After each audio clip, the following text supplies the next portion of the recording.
Everyone, I am Natalie Winkelfoos, and I have the pleasure of serving Oberlin College as its Director of Athletics. So on behalf of our student athletes, the Heisman Club, and the Presidential Initiative on Racial Equality and Diversity, it is my incredible honor and my incredible privilege to welcome back to the Oberlin community, Dr. Tommie Smith. This is a great night.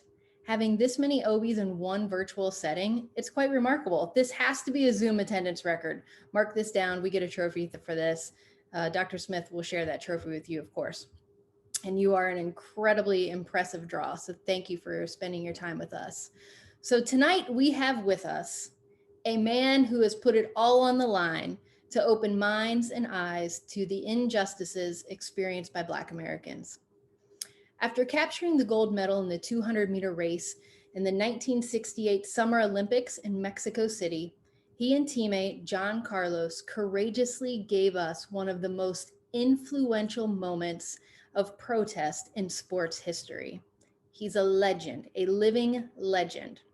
Dr. Tommie Smith and John Carlos felt obligated to raise awareness about inequality and injustice. So I'm asking all you OBs out there, does this drive to raise awareness about inequality and injustice? Does that resonate with you? It should, because I see it stirring in all of those OBs. I see it stirring all in your souls. And we've heard it all said before that all roads lead to Oberlin. Well, there's a connection to Oberlin, it seems like, at every dinner party, every airport terminal, a random chat with a neighbor. And now in this Zoom room tonight, we will all know the link to the '68 Olympics, Dr. Smith, and Oberlin College. Smith joined our Oberlin community in 1972 as an assistant athletic director. He served Oberlin in various roles of leadership. He coached cross country, track and field, basketball, and football. He was also a professor of physical education. He taught inspiring classes that explored sport and society and other cutting edge issues that we are still unfortunately wrestling with today.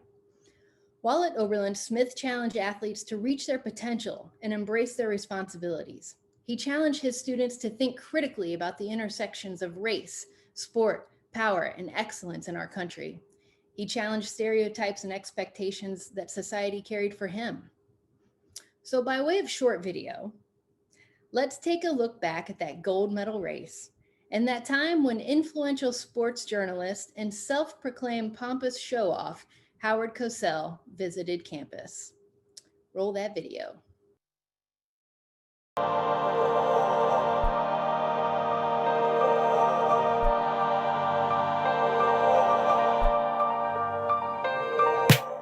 This is Oberlin College in Oberlin, Ohio, the veritable heart of Middle America. Oberlin College, in educational terms, is one of the most highly regarded institutions in the nation, with its division of arts and sciences and its nationally renowned Conservatory of Music. But there is nothing traditional or conservative about Oberlin College, because you see in its history are large two essential facts. It was the first coeducational institution in this country and the first white institution to admit black students. Now, something new is happening at Oberlin College, this time in the world of athletics. Oberlin College has as its new assistant director of athletics a young man who was really big time. You'll remember him as the 200-meter gold medal winner at Mexico City in the 19th Olympiad. And of course, you remember Tommie Smith for something else.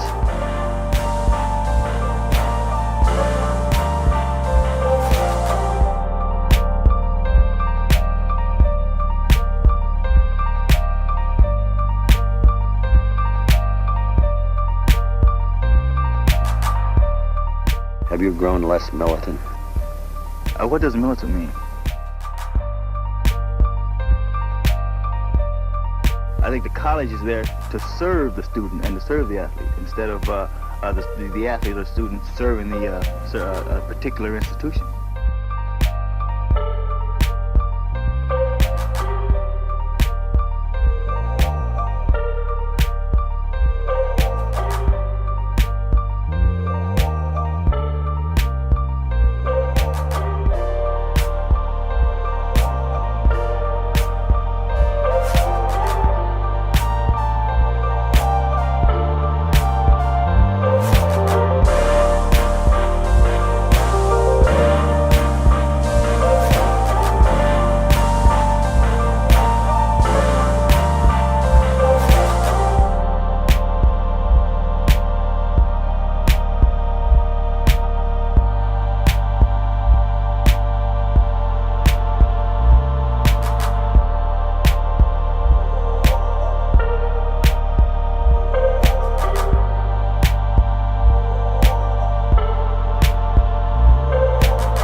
Goodness, that video gave me all the feels on all the chills. So shout out to our assistant volleyball coach, Brian Ambrose, for putting together that video for us. Thanks so much, Brian. So as I said, Dr. Smith is a living legend, and his story goes beyond athletic achievement. And to facilitate tonight's discussion is another remarkable human who always says yes when we call, the guy who always has time for Oberlin as a mentor, a leader, and a shoulder. A national media personality who has covered some of the most compelling and exciting sports events during the last 20 years. He has met with 3 US presidents. He spent 10 years as a correspondent for ESPN, appearing on SportsCenter and Outside the Lines. Before he's returned to his new gig, which we see him at right now as a regional broadcast news anchor. Our host was an Oberlin College English major that played basketball and ran track and field. He is a Heisman Club Hall of Famer, a past Heisman Club president, and a current Heisman Club board member.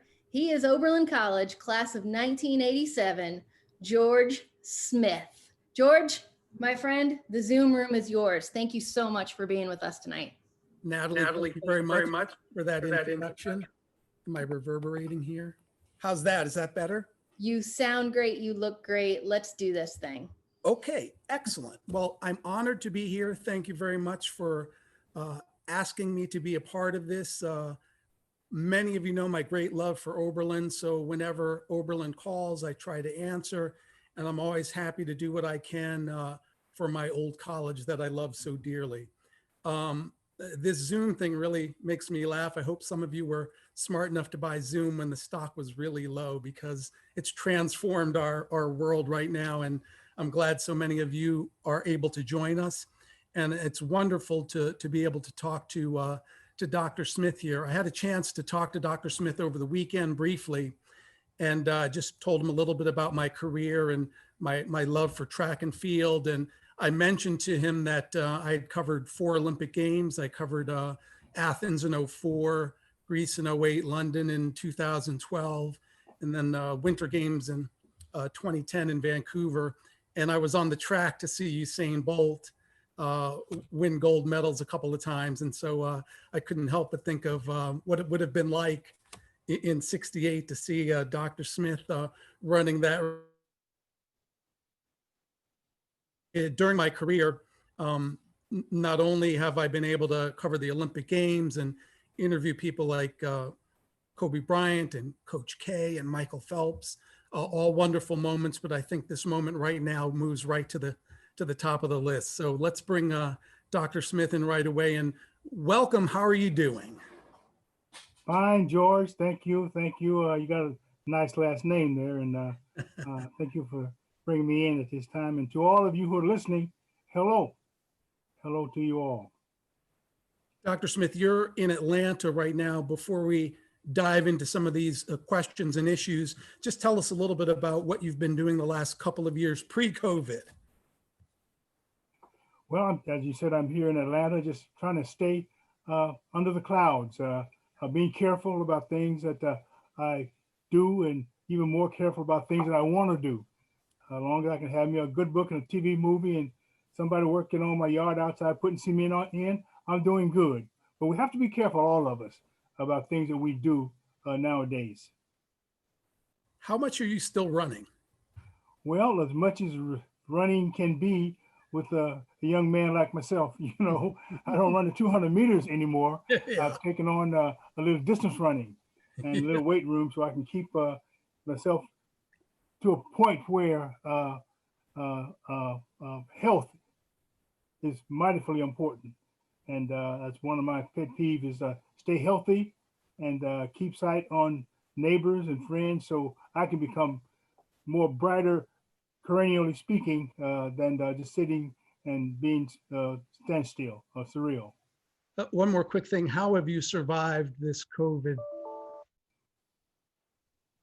Through a lot of anticipation, through a lot of talking to other people, to listening to the scientists, listen to the figures, and moving along as the best as we could, and hoping that something will happen. And I certainly think it will, about the edge line of staying healthy and catching some type of virus, which could lead into something a bit worse. And I challenge all of you out there to take care of yourself by being smart with the necessity of your health thoughts, because it is a killer.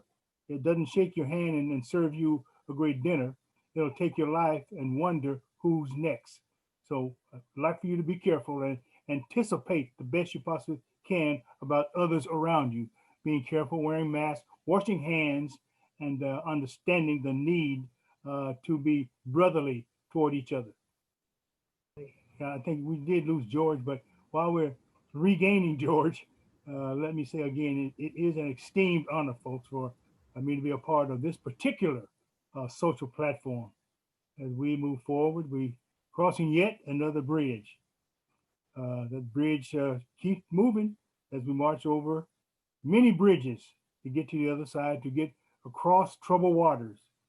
Now, we must understand that racism breeds the absence of peace and unity and highlights the presence of division and disruption.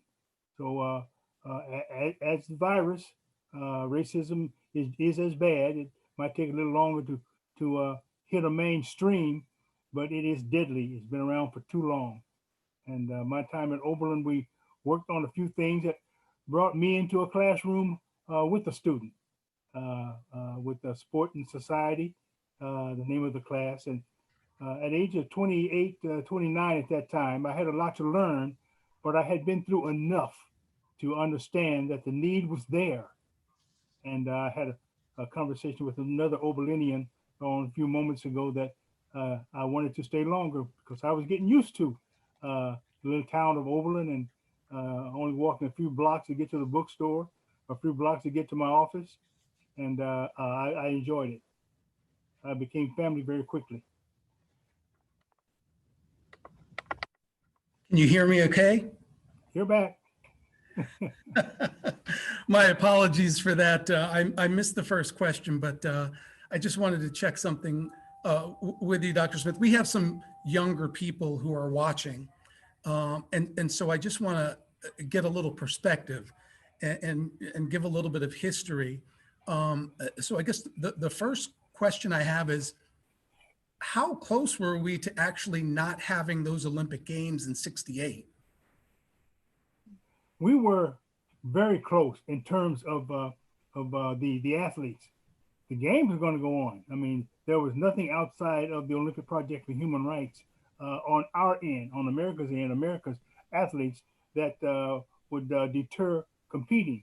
Unlike, I think, Nixon days when he canceled the Olympic Games because of Afghanistan. We were there for a human rights issue here in America. More involvement by the athlete, more open involvement by cessation of those who thought the athletes had no more to do than run and shut up and be the good little boys. Pat on the head. Okay, you ran a war record today. Let's see what you're going to do next week. That's what was thought of us back then. So we thought it very necessary to stand up for the first time in the history of track and field. Athletes stood up for a speaking right, not just a running right. You know, the 60s was a time of social change, of social understanding. That means you didn't have to agree with us, but try to understand why we had to do what we did. Not all of us wanted to do this, and not all of us did this. But for the Olympic Project for Human Rights was an umbrella that carried Tommie Smith and John Carlos up to the Olympic Games. Then the rest was on our own to do what we had learned throughout the year and a half that we were working on this platform. But the athletes, it was a democratic type confrontation here. We decided to go ahead and compete that way for the athletes who didn't want to do what we decided. As an athlete, I want to ask you just about the moment, this moment that you trained for your whole life, the race itself, your thoughts as you got into those blocks. Now think about an athlete 24 years old now, had not graduated from college yet, with a double major, married, had a 6-month-old son, no job, put on a platform to do something like this. Very dismal, very dismal. But you know, George, we had to win hundreds of races just to get to that final race. And in fact, getting to that final race, I injured my leg severely in the semis before the final race. So I ran that race injured. But I had to do it. See, it went beyond me then. It become a situation where the cause was greater than the sacrifice. And I had no way out. I didn't need a way out. I had to build a door to my way out. And that was the Olympic Project for Human Rights, using that platform so you could see my thoughts, because we had no time for words. No time for words. The national anthem was a minute and a half long, at least that day it was. And I had to put a visual picture so people can see my thoughts. But you see, my thoughts was what they were thinking about what was happening. Yes, political? Yeah, of course it was. So take me through your thoughts as the anthem was playing and this anticipated moment that you guys had planned. Well, we had planned it just before. It wasn't a plan of years. The up to that point was. This was an extension of the OPHR, and it started at San Jose State University. And John Carlos and Tommie Smith thought necessary for it to end there, because a lot of the athletes was in disagreement with what was needed done, because the total athletic basis then was given to each athlete. The last meeting that the Black athletes had, it was decided by that quorum that each athlete would represent himself according to how he thought the country represented them, what something should be done. So John and I talked. We were in the dungeon. Dungeon was just before we came out to accept our medals. What are we going to do? And I told John about the gloves I had and about the things that we needed. John said to me the things that was needed. We decided this is what was necessary. So I calmly handed John a glove. I said, "This is yours if you want it. I'm going to keep mine. And this is what is going to happen. Your mind is what's going to happen. My mind is what's going to happen." And you saw what happened. We were both on the same platform, same thought of mind, because we attended the same school. We knew what we were there for. And looking back, why the gloves? Why did you decide to use those? Accentuating, not circumstances, but we wanted to point directly to the need, the power, the suffering, the prayer, our belief. But we were very socially minded in the ways that a lot of people didn't see Tommie Smith. Only a runner, only a student who had not graduated from school. So I wanted to extend exactness, power. I was a Black guy, obviously. Some people call it Black power. Fine, let them call it Black power. Mine was a social attitude for people to see my thoughts. The glove, power. The bowed head, prayer. The raised pant leg to show the sock, poverty. And of course, my military stand, because I was in ROTC. I wanted people to know that I am not against this flag. This flag is my flag like it is yours. My people died to build this country just like most of your parents did. So I am a part of a system that needs help. It needed an injection of love against hate. So we brought that forward. What was your initial reaction when there were some boos in the stadium? I said, "Oh, there's human beings here." We undoubtedly are very rambunctious when it comes to change, and we want change their way or another way. I had no other way to exemplify the mercies which we needed, the love which we didn't show. And I hope that when people saw it, it was them they were looking at and not me, because I was not me up on the victory stand. I was an American asking for help, asking for love, asking association of moving forward, to cross these bridges of hate, to cross these bridges of terror and move forward to, yes, you look different, but that doesn't mean we have to be different. Look beyond your faults. Look beyond your needs, rather, and look beyond your faults, and you'll find your need. You'll see your need. You'll see what people need to do. Look in the mirror. You'll see yourself. Look on the inside. You see others because we're the same color on the inside. We have to fight through ignorance. We have to fight through insecurities. And it's not hard to understand, even today, that the sacrifices that this country has gone through needs more than a Band-Aid. It needs leadership. It needs one that's going away that everybody needs to go to feel the itemized necessities of moving forward. I'm curious how athletics helped you develop the character and the courage to pursue social action. Everyone loves a winner. Athletics would give you that feeling of being a winner, even though you're not always a winner in a race, or you're not a LeBron James in basketball, or you're not a Herschel Walker in football, but you are a human being nevertheless. And people love winners. They love people who love people to talk to you, no matter what color you are, to talk to you. Like I said earlier, you don't have to like a person to talk to her. You don't have to agree with a person to understand what they're saying. And the book will tell you, love thy neighbor as thyself. Yes, it's hard. It's hard. But we're going to have to do this, hopefully within our next administration, to find that we can be equal regardless of hue, regardless of the cessation of not liking someone. There's no such thing. When you were in that moment with John Carlos, how important was it that you did it together? Togetherness, that's one of the reasons. It was a togetherness act, because that some of the people on the team didn't think it's necessary. Thought that moving forward with what they believed in their job or their careers. There were people in the Army on that team. There were people that had backgrounds which needed some type of national attention.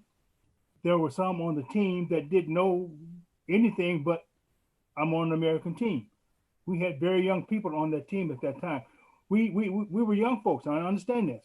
We wasn't Tommie Smith now, John Carlos now, Ralph Boston now, or Mel Pender now. We were young people that was trying to defend our necessity to love, get along, and the ability to be secure in our social path of unity. So John and I had one choice. That's be together or don't be. Don't be there. We had enough of divisiveness. Can you describe how difficult the days were in the aftermath of that moment? George, even before the Olympic Games, we were taunted. Our lives were threatened. I had to do things with my family that normally a person wouldn't do. My wife, when I was gone, had to go to the police office to ask for security and was laughed out of the police station. All these embarrassments, called different names on the street as she was holding my son, walking from the police station back to back home. Those were the times of negligent love. Those were the times when we needed. We were hated before we went to Mexico City. So Mexico City kind of capped off the reason that we sacrificed like we did. And it was worse than the conversation I'm talking about, but this is about the best truth that I can give you, other than lying to make it look good. Now, I'm not a very good liar. You see Tommie Smith like he is, as I was when I was at Oberlin. And so speaking of Oberlin, you're a California kid. What in the world brought you to Oberlin? I needed a job, George. And I had the credentials. I had the educational background. I just needed a chance. I got that chance and I took it through to lead me where I am now. I wish I could have stayed at Oberlin longer. I wanted to get in the community. I got a haircut across the tracks. I wanted to understand why across the tracks. Why don't you come on this side of the tracks where we are? But I didn't get that chance because I left after 6 years. What did you think when you first got to Oberlin? What were you hoping to accomplish while there? Togetherness, a dependency on self together, a dependency on opening up so we could all commune to find out how we could move forward, get to the next bridge. Oberlin was a perfect place, and hopefully I heard still is, to mend wounds of which really separating people now. Say church from state or community from the college and other things that any community needs to be viable moving forward democratically without the sessions of hate. Now, of course, we're going to have some people, individuals from Homo sapiens who know nothing more than start trouble. And it's not the trouble that Congressman spoke of earlier. It's bad trouble. Trouble is fine if it's good trouble. Make something out of it. You build that bridge. But we're going to have the other side too. So we got to work together. We want to bring all those together so we can talk about it and move on. Man, I've wanted to do that so bad. What kind of work did you do during your time at Oberlin to encourage athletes to be part of the political conversation? Well, you know, I came there as assistant AD and head women's basketball coach. We had no women's program there at the time. And Phillips Gym was a new gym. I'm only telling you what I thought then. And then I can tell you what I thought after I knew what was going on. I came there I was hired there as assistant AD, women's program. Title IX was big then, so the parity was almost zero, and also to change the department from a one-sided men's to a parity type program where women could be involved. And I was head basketball coach, head track coach, assistant AD, and a few other things that I got involved in, such as teaching an academic course in the PE department, sport and society. So I didn't have a whole lot of time to do anything else. Plus being a single parent, I had my son Kevin there, single parent. So I was moving in a direction of working within the college and the community. But sometimes it takes a little longer than 2 or 3 years. Sometimes it takes much longer than the time that I had there. I just didn't have enough time to do what was necessary. What are you most proud of during your time there? Most proud of, I suppose, having an office. you know, you grow into things. I'm out of a crowded childhood. I had 11 brothers and sisters, 5 boys and seven sisters. So I was always in a crowded circumstances. At Oberlin, I had a chance to move someplace into an office where I could work, where I could think, and where I could be viable in a system that was already planted and that needed work. That's what I was most proud of, a system that needed work and people that depended on what I did. You know, I left Oberlin, and I got to say this because it's important to me, because we might miss this. I was fired. I didn't leave. I wanted to stay there and watch the grass grow. I was fired because they said my teaching and my coaching was below departmental standard and I was not able to do what I taught. And then they laughed and they walked out of the office and I was fired the next year. Case closed. So everything I had worked on exploded. And when it imploded, I was on my way back to California looking for another job. And how much did that experience stay with you? How long did it stay with you? Oh, it's still with me. Yeah. Because I'm doing the things now that I wanted to do when I was there. I didn't stop doing what I wanted to do. I had to hunt and find out another way of doing the same thing. I was working on my master's degree while I was at Oberlin, at Cambridge. Well, Massachusetts, there's a program from Goddard College on Cambridge campus. So I went some weekends there and came back and still did my chores at Phillips Gym at Oberlin College. So I was working on something, but I didn't finish it. I didn't finish my master's degree until the year after I left. And that exploded in my face. What are your best memories of Oberlin prior to that? Oh my goodness gracious. I guess it was his training people that had never uh, uh, uh, uh, uh, participated in a sport.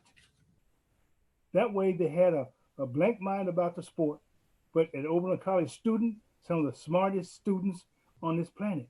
So I could take that brain, and my thinking now, take that brain and put it on the court. And I could really have a smart team. I had a smart team, but it couldn't shoot very well. It had to grow into something which they had not been a big part of, like me in that job. So we grew together, especially the women's program. And of course, the growing of the department. I was smiling every night, but tired as a dog every night. And those years at Oberlin, any other memories that just stand out, just being in that atmosphere, being at that school? One thing in particular, yes, there was a lot of little things that kept me going all the time. When two guys showed up on camp, well, they showed up across the tracks in a barbershop. And I was in the barbershop and I was sitting there just looking out the window. I love the Oberlin atmosphere, so you can see a lot of things. And I saw this car with these two white guys in it. And I said, white guys cross the track? Well, what are they doing over here? I wonder. So they pulled up the next month. I was driving I think it was 57 Belvedere Plymouth. That's how much money I had, okay? 1950 with holes in the floor. They pulled up the car, looked in the car, turned and looked at the barbershop, then looked at each other and came across the street. I said, oh no, I'm over here, incognito, I thought, they come looking for me. I don't want to get these people in trouble. So they walked in and then came on in and said, Tommie Smith here?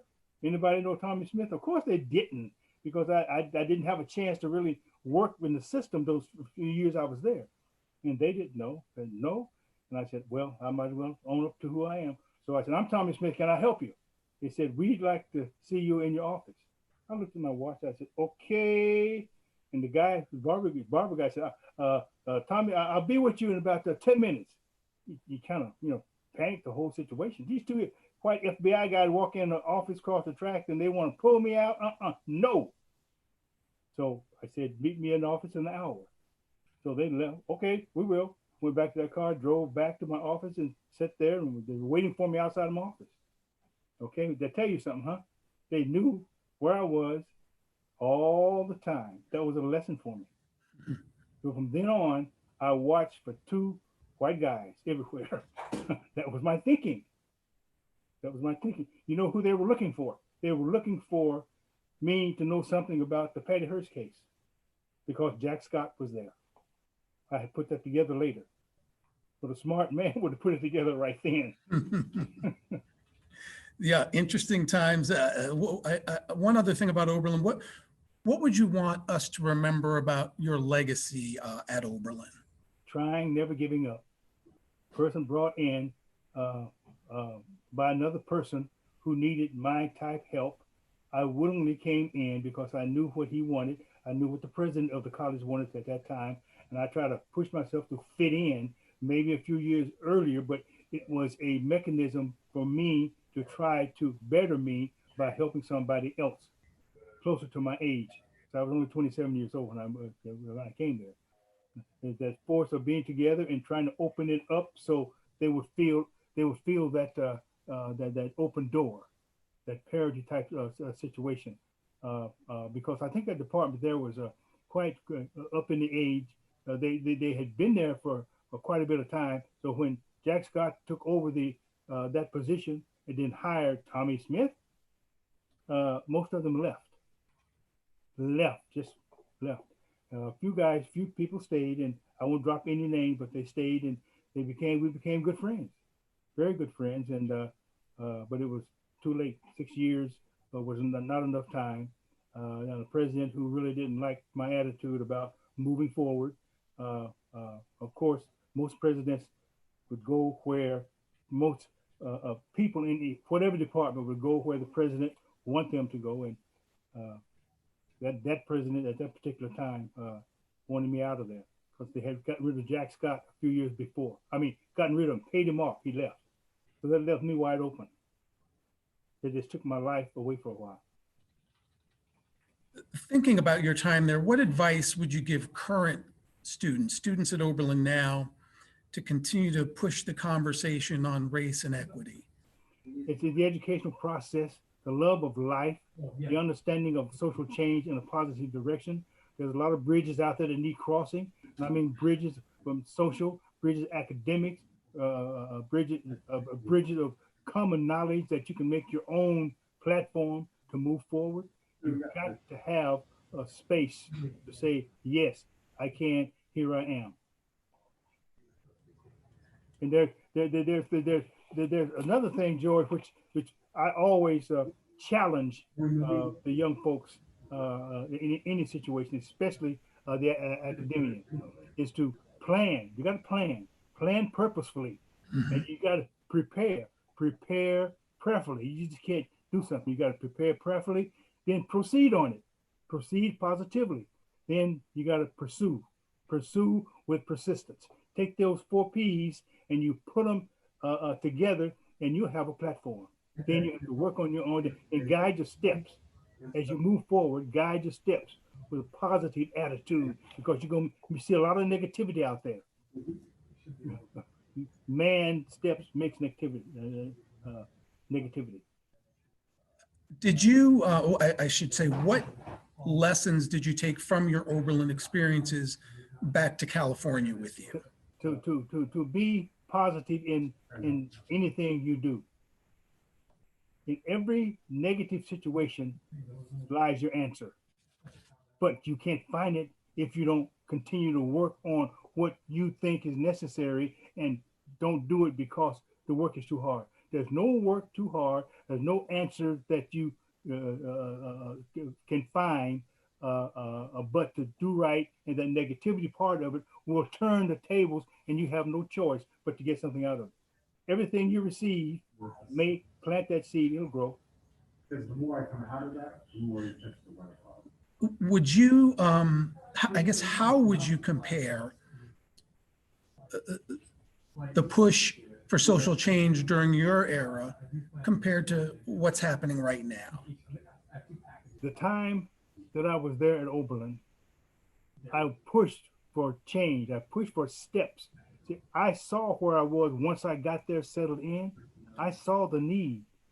And that need was to be persistent in what I was doing. Don't stop because someone else say it's wrong. Try to improve on what you're doing. You might change a few steps in what you're doing through the help of someone else, but don't stop it because someone else say you need a new, what do you call it, mask, or what do you got when you have a program? What do you call it, Tom?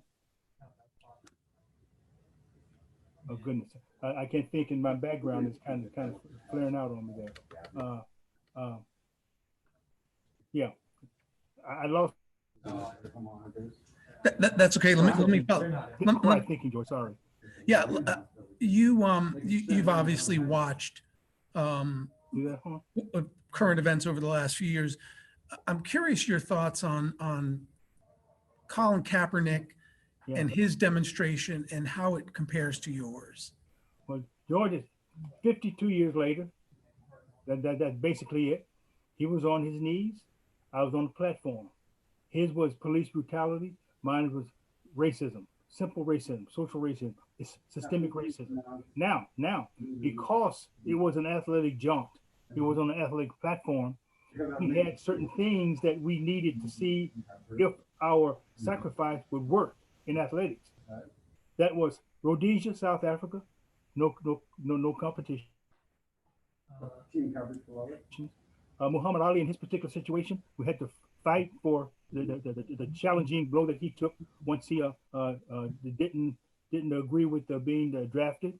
Mm-hmm. And Black coaches hired on the Olympic team staff, more housing for Black college students, and 5 more things that we challenged the system. And most of those were at least done or put on the agenda or the curriculum to be worked on. And we were upgraded as things happened. So we did get a move from the victory stand. Colin, on his knees, got a move also. His move was getting athletes charged, getting athletes involved in what he was doing because the need was there, but the platform wasn't. Now the platform is there, and the need is obvious. So the athletes, both all colors, are begin to have positions of, of notoriety in their movement forward. Women, all sports, different challenges in terms of platforms of leadership. It's changing because the athletes are beginning to use their brains, not just their bronze, to open up doors where they can speak, especially the younger generation. Speak. Don't just sit there and take a beating, a mental beating. Speak what's on your mind and challenge the system to help reawaken those who are sleeping. What was your reaction when the NFL came around and finally said, we messed up with Cap? Yeah, I'm sure that Cap can tell you more about it than I, but I can certainly say that he should have benefited as much as when he was playing, speaking monetarily, as he did, because suits did arise out of that. And he won the case by sticking to what he believed and honoring the others decisions of how they were going to be a benefit to the cause of police brutality and racism as it was. So his was in a system today. Ours was a system back then because we had itemized things that needed going, so it could run into something that can challenge all of the athletes and non-athletes. So they were brothers and sisters. The victory stand and the knee was brothers and sisters. They're in the same family, and we suffered about the same. I want to bring in a few questions from the people watching, and one is from Melinda, and she's wondering about your perspective on the current Black Lives Matter movement in the context of your history, and she thanks you for being here.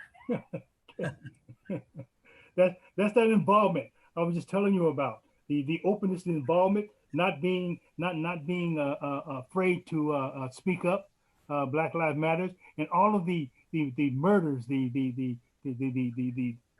things that were not done to open up the challenge to withstand the need to sacrifice for the charges against those people that did these unnecessary feats. And Black Lives Matters was a platform of a lot of different organizations moving forward. The Black Lives Matter organized platform was very vital. And like the professional athletes in that platform, Black Lives Matter instituted a need to be successful in your fight against racism. It's racism systemic, and it needs to be addressed, and it is being addressed. It's not going to be cured overnight. And that's why the Black Lives Matter movement is so important, because it moves over different bridges to the next bridge, someday maybe a final shore. But right now, the Black Lives movement is so critical, and there's so many people involved that it touches a lot of bases which have not been touched before. What are your thoughts about, I'm sorry, I just want to know, what are your thoughts about how the current athletes like LeBron James, yeah, Cap and others are using their platforms to talk about social injustice, race, and those other issues? As we talked, I think we touched on it a bit, but not as much, obviously. People like to see winners. People like to be associated with winners. People like to see what people like that, understand that people like that view the negative system with the systemic racist tendencies in the system. It's notoriety, it's understanding.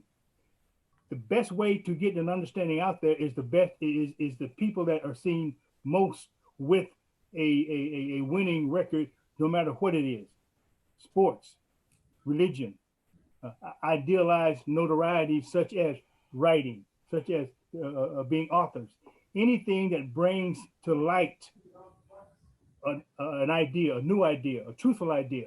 The person who believes in that will get that intolerant thought of those people who are fighting that, just like we have right now. You know, it's obvious that when you're losing, you fight to keep that loss going, not to win, but to destroy. And that's what we're looking at right now. These people who are sacrificing and who have a standard already and are not losing, but they are helping those more than they are losing their finances. I had no finances. Cap, he was there for 6 years, so he had something. Now these people now that are working in Black Lives Matters, even more likely professional sports, have monies. People are going to listen to those people who have the power to speak and not be hurt, but speak to be heard. And this is the importance. Would you like to see them be even more active and use their voices even more, the current I think yes, I would. And I think it's going to happen. You know, there are times and there has been instances in different platforms where things get weaker. You know, all of a sudden you have a plume huge and all of a sudden it comes down to marble size. No, I don't think this is going to happen. And with the new leadership, like we are gaining, hopefully close real soon, that it's going to get bigger because it's going to have a stronger push behind it. Athletics are changing. The rules are changing in athletics, especially in even in track and field. The rules are changing. So we're going to have a flow. We're going to have a flow of moving forward. Just hang on and take the ride, but don't be stupid about your acceptance of everything. You still have to challenge yourself in the thought process of it's going good, but it's not perfect. Let's be aware of the dangers. What do you think of the athletes today taking a knee? What does that mean to you? Well, I take a knee a lot of time. My first thought of taking a knee was praying. And when I first saw that, I said, "Oh God, the guy's praying," you know, because I saw it before a lot of people saw it, you know, because Cap took knees before he was founded, taking a knee. Then he was asked. Then he said why? That's what got him that notoriety. Not just him taking the knee, but why he took the knee, and people understood that. But at first they didn't know, so nothing was said about it. Then it was identified as racism and police brutality. Then it went from there. Then things happened, platforms happened, bridges were built, people crossed over to the next shore, found another need, kept moving. That's what moving forward is all about. You hear me say the simple words, moving forward. That is not just track and field, not just Tommie Smith on the victory stand, but moves like this, which are legal to carry on the necessities of positive thinking, especially with the young athlete. They want to be a LeBron James. They want to be a big football star, not like me playing with the Bengals, but still, they want to do something. Do it. What role do you think athletics can play on a college campus to lead to more social justice? Formations, just like a football team, they have formation when they play and they run different plays. Sometimes they're good, sometimes they're bad. I suggest that the players should also have some type of formation on college campuses where they can talk about these things.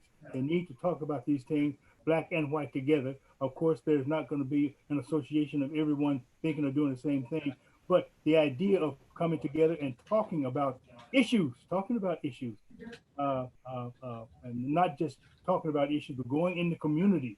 We'll go to a church, go to a variety of shop, going to different places, talking to the young athletes. Let them see you, let them understand, and let them talk to you.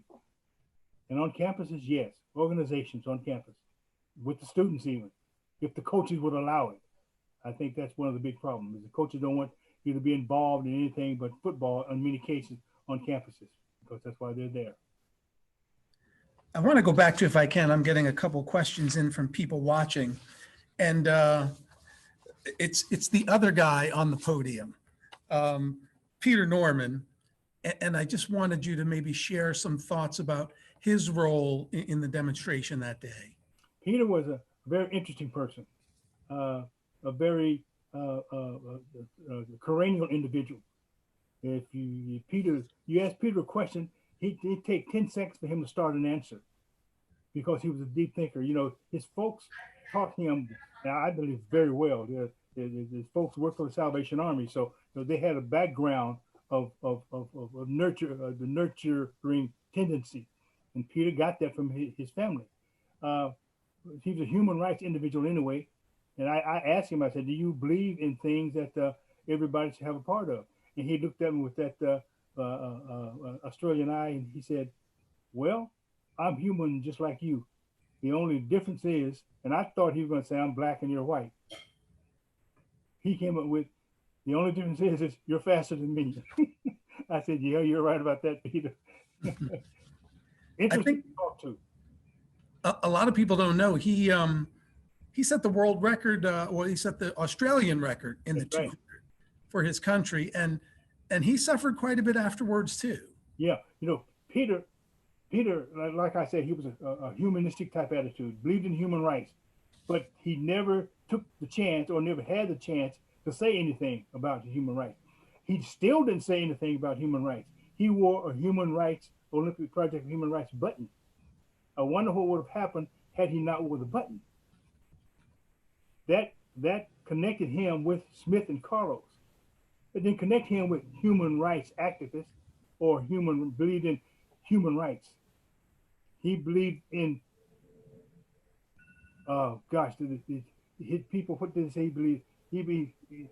Is a tyrant, a social tyrant, which he wasn't. You see, Australia had its own problem with the Aborigines. Mm-hmm. Kathy Freeman would tell you all about that. That's the Aborigine, a female that made the Australian Olympic team some years ago. So they had their own problems. And for him to bring an American problem of human rights back home with these mongerers, Smith and Carlos, he was completely destroyed. Now, there's a good film out about him, too, that his uncle, I think, Matt Norman, made, called Salute. Will tell you a lot of things about Peter Norman. But I love that guy because he was a lover of human initiatives. What was his role with the Black Gloves? I don't know a role, honest. I'm going to be the moderator now. I'm going to ask you the question. What black glove did he have? Is it the saying that he had a black glove, or he told us to do something with the black glove? Did he have black gloves? Oh, no. He Okay. didn't have a black glove. The only thing Peter had was the button, which I believe he shouldn't have wore. Carlos believed he should wore. Carlos won that battle because I knew that was going to cause a problem with Australians. Australians have a history of racism in their culture. Simple and clear. It's the truth, the light, the dot. Tommie ain't gonna lie to you just to get a story out. And that's where he got in trouble because he should have been on the Australian Olympic team the next two Olympic Games because he held the fastest record of any Australian, but he was not invited to go to the Olympic Games with the team. Was not invited to compete on the track, trying to make he was completely ousted in Australia's athletic competition. And I believe that that's one of the causes for his heart attack because he thinking hard and his ideals were so strong that the pressures kind of did more damage than good to him. Dr. Smith, I'm getting a few more questions from people watching at home. And one of them is, if you had the opportunity to come back to Oberlin, what would you like to finish that you never got done? Go across the track again and try to get some people across the track to the other side where the college is. I know the college population is black, a lot of them are black, but just to associate a togetherness, a few committees to find. I'd like to find out what's going on, y'all. I mean, gee whiz, you got this beautiful college over here, all kind of finances. We just need some programs to spend some of that money. So we don't understand what's going on. Oberlin, the Underground Railroad, Oberlin was on the direct path, Yes. in terms of the Underground Railroad. So I want to know what happened, what's going on. Tell me a story. I'd like to do that.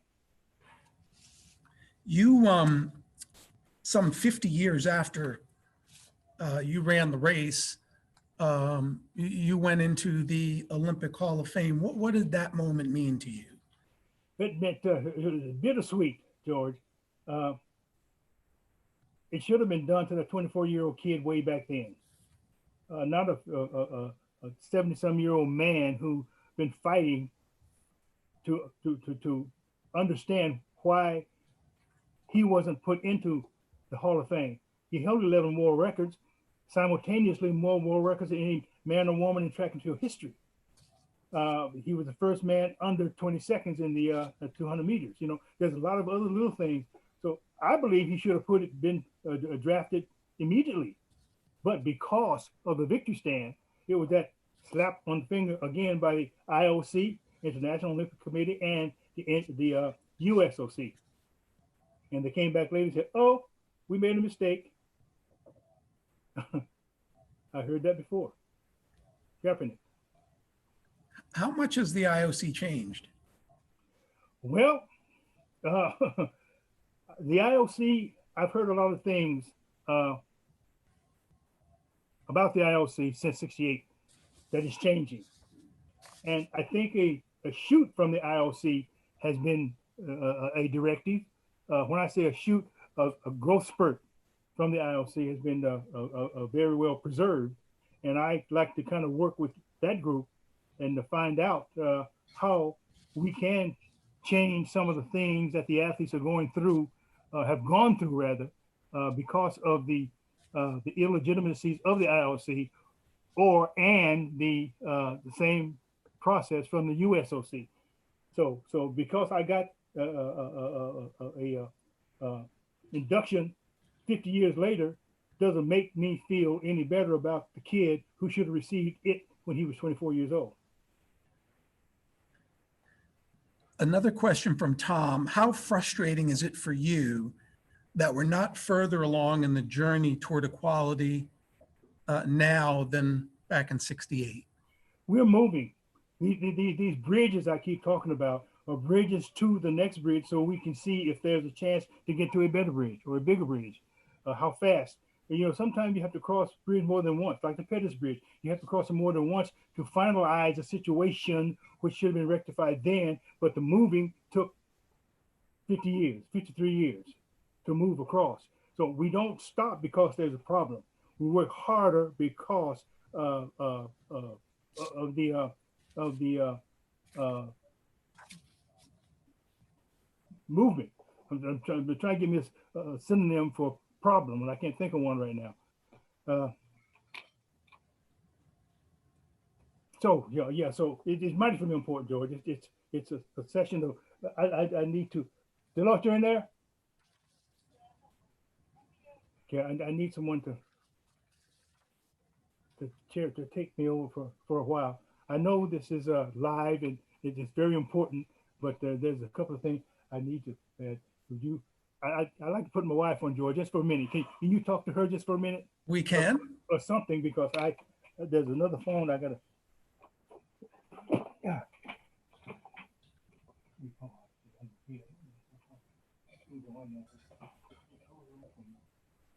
He's coming back, George. Say that again. He's coming back. Okay, we'll give him a moment. I know there are lots of questions here. We have a few more and we have a few more minutes. I'd like to get to a few more questions from our audience if we can. Everything okay there? Everything is wonderful here. Okay. Yeah. You just had to take a bathroom break. How have you been surviving through this COVID crisis? Wonderfully. We've spent a lot of time at home because we've spent a lot of time traveling over the years and stuff. So it's kind of a joy to be at home. I'm not totally dressed for everybody, for 1,000 people to see me, but this is me. Well, we're happy to have you. PJ, this is me. This is the one we've been texting each other back and forth. Yes, yes. Tell us something that we don't know about Dr. Smith before he gets back. Oh, that he continually talks, so you're going to have to tell him when to be quiet. Tell me his favorite foods. I want to get some insight. Oh, his favorite food is actually bananas and eggs. And he says that's because as growing up as a kid, he couldn't get enough of bananas and eggs. So once he was able to have as many bananas and eggs, that's what he have. And Lord knows, if you go to the refrigerator now, there's a whole bowl of hard-boiled eggs and a whole basket of bananas. Yes. Um, Okay. I'm has gonna- he mellowed over the years? He has always been mellow. He's always been an humble person. The whole deal with the the I guess you call it the what that they called you communist, that he was a communist and he was different things. That's not him at all. He's very calm. Now he is a Gemini. If anybody on there is a Gemini, you can the split. Oh my goodness, you a Gemini? Yes, I am. Oh June wow. 1st.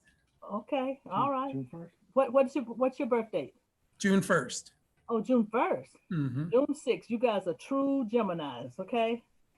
But that's about the only thing that he can change with is the time of the Gemini, and I'm sure you're aware of that yourself. Okay, George, she's fired now. She can get off. Come on back in. We'll keep you for just a few more minutes. Okay, good. Good to see you. Thank you guys for listening to me.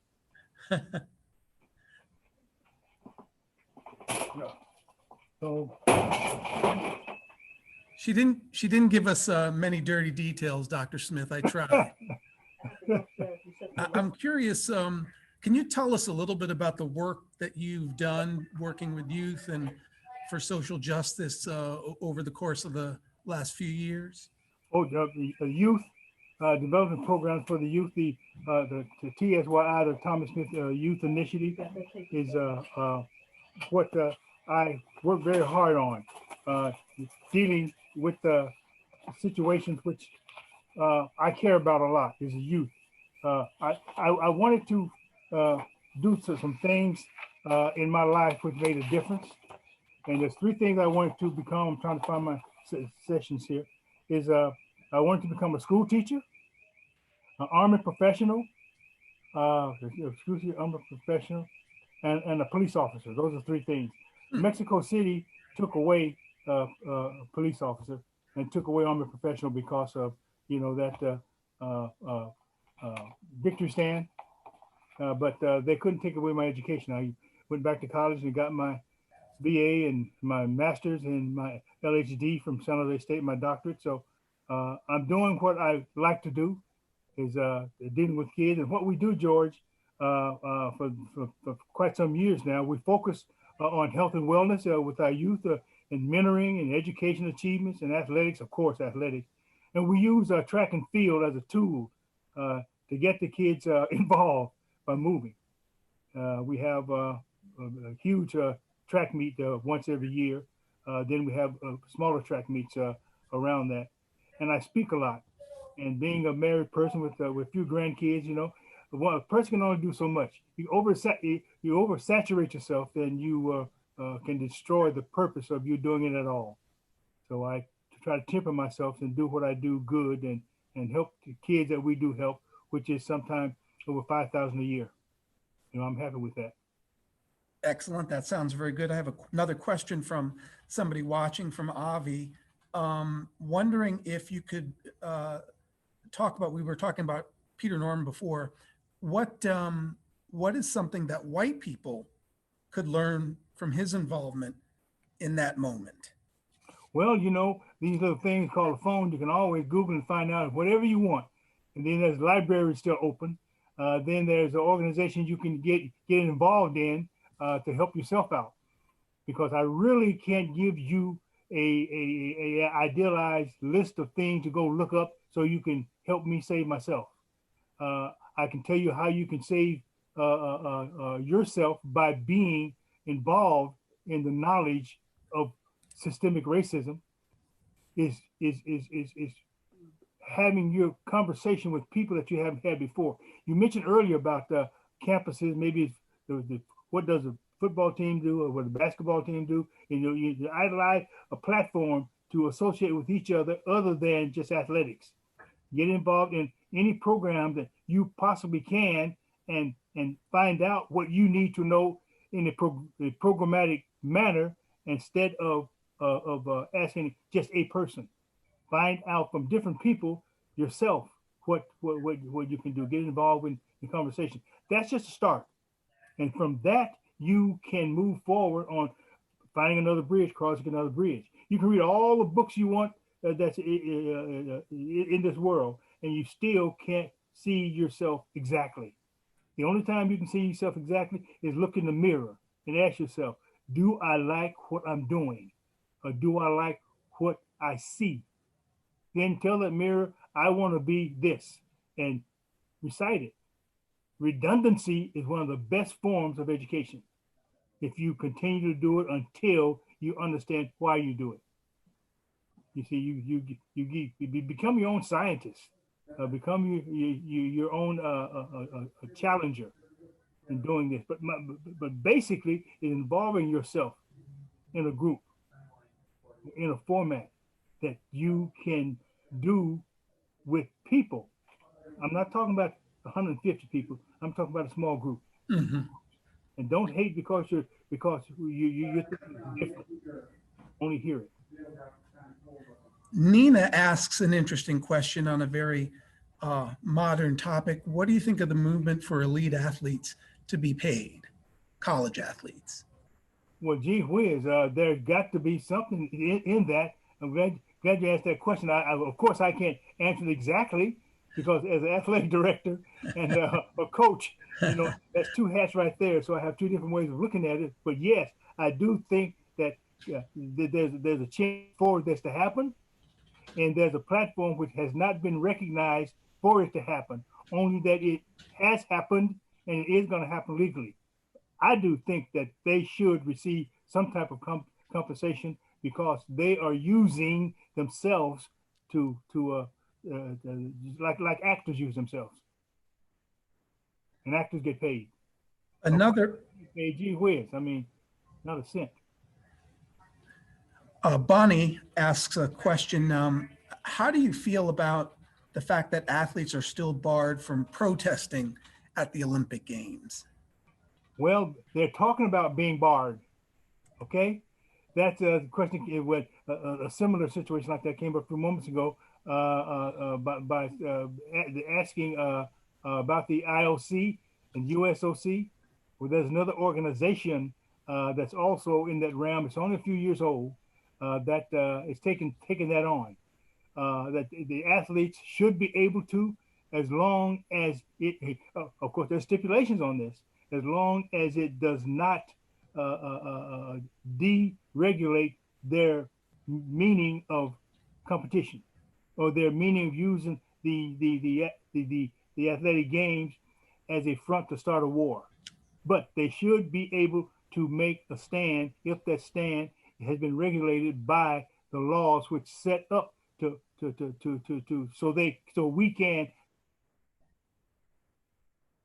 have a say at the Olympic Games or any other sporting function. It's on the way, young. It's on the way. We have another question. What regrets do you have? Like Sinatra, you have a few? No regrets. Only a smart thing that I didn't partake of. I guess I'm not as smart as a lot of the Oberlin students. My hands went up too soon in the Olympic Games. I could have ran probably a 1921. Celebrating too early. Yeah. It's because of jubilation. I didn't go there to break world records. I went there to win the race, and I won that race before I hit the tape. But that's not smart. I'm not saying athletes, if you're going to win a race, throw your arms up. No, I'm saying don't do it. But my regrets in terms of doing what I had to do to bring a point across on the podium, I have no sorrows for that. How do you think your life would have been different had you not been involved in this? I knew you would. I knew that would come up sooner or later. I knew. I'm glad you asked, George. The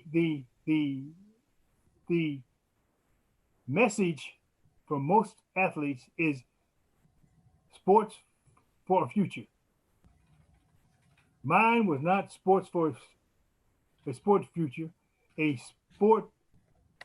move for social initiative from the victory stand. I wanted to make it clear that there's more to sport than money. There's more to sport than trying to be important. There's more to sport than getting your girlfriend. The one thing that sport can do is set you set a challenge before you so you can follow throughout your life. And mine was social issues, dealing directly with the system and how I perceive the system as an athlete when I was competing and as a former athlete. Looking back at 68, I'm assuming you would do it all over again. Yes, I would. I would not throw my arms up, but I would do it all over again. Yes, indeed. Yes, indeed. And some of the races I would change also, but it would be done all over again. I have no regrets about it. What would you like your legacy to be at Oberlin? I know you touched on this a little bit earlier, but I've gotten this from several people. The question was, what would you like your legacy at Oberlin to be? Oh, never give up. Never give up. I walked into a furnace and I got burned, but I never gave up because it was hot. I was pushed out because I couldn't get burned. Meaning, too much of anything is not good. Too little of the same is just as bad. So I went back and forth to almost not to almost too much. I took on the challenge, which some parts I wasn't ready for until another couple of years, because I just came out of teaching in a high school for 4 years and holding no office, but going directly into a Division III as assistant AD. I took that with me, but I was short on a couple of things. And I think that's one of the reasons I got fired, because it would seem that I was not ready for the job. But I worked hard to do what I did, and I think I did well enough to deserve another tenure. Too late now, but that's what happened. Well, I'm sure we would love to get you back on campus at some point. Another question before we wrap up in just a couple of minutes. You are in Georgia, and there's a very interesting, two very interesting races for Senate. I'm curious how much you follow those things and how politically active you are. You know, I usually don't talk politics around things like this, but this is an interesting one with the Democrat and Republicans, the thing they're fighting, and their different messages in their commercials.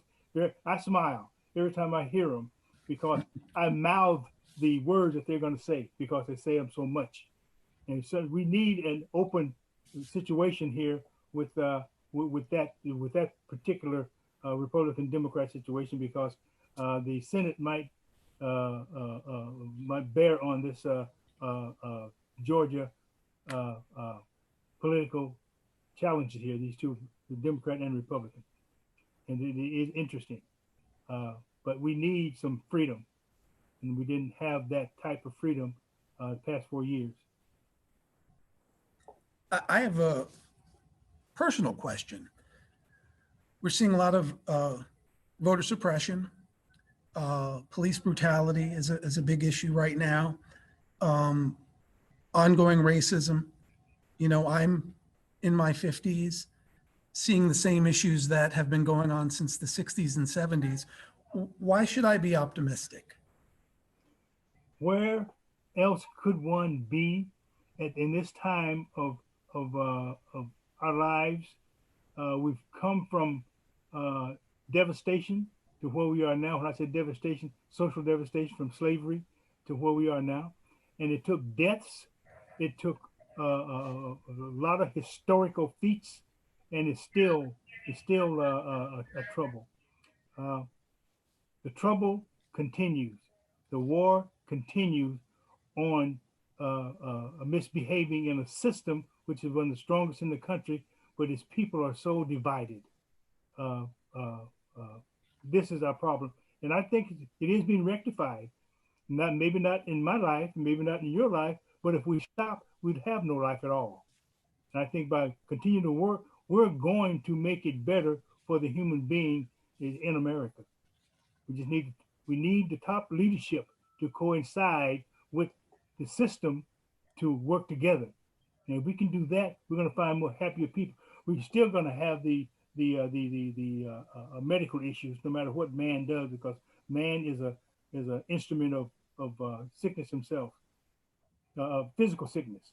And right now, I think our mental sickness overrides our physical sickness by not being able to get rid of systemic racism and thinking that because you're white or because you're black, you have certain rights which the other doesn't have. And there are many of them.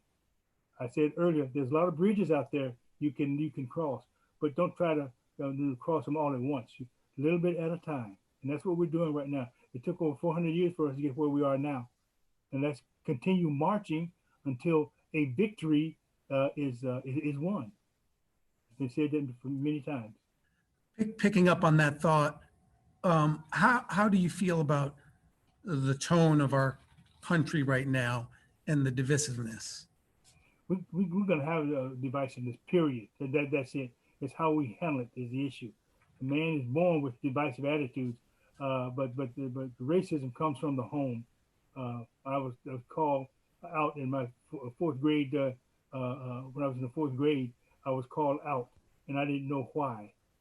And it took me a long time to figure out why was that name used when nobody asked the fifth grader to use it in a group of my buddies. I was in, fourth and fifth grade, you have little buddies, 4 or 5 little guys or girls always run around, and I was the only black in this system, in this little group of 5, and the guy used the N-word, and everybody just went along with it. I found when we got to the classroom after he had said it, I asked him, well, why do you use that?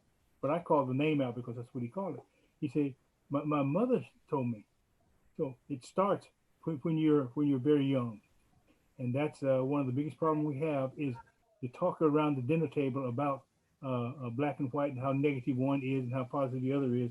Always remember that, and not talk with the simplicity of trying to understand instead of trying to defame. That's a long conversation. Dr. Smith, just a couple of final questions. One more from Timothy. 2 children in track and field, what advice would you give them? Teach them. Teach them the passage of what the majority should have, which is don't use the system to poison your children. Teach them right from wrong. Teach them one person is you, but you can create an attitude of many by understanding that there is a difference, but there's a sameness also. Because you just mentioned 2 kids, right? So yes. These kids got to understand why they're different, why we're talking about this difference. It's race. And the parents should know about race and should know how to close that gap of difference.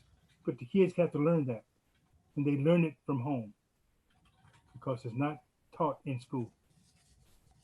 Final question from me before we wrap it up. I was given a quote, one of your quotes. It says, I once knew a pair of starting blocks that turned into a stepping stone.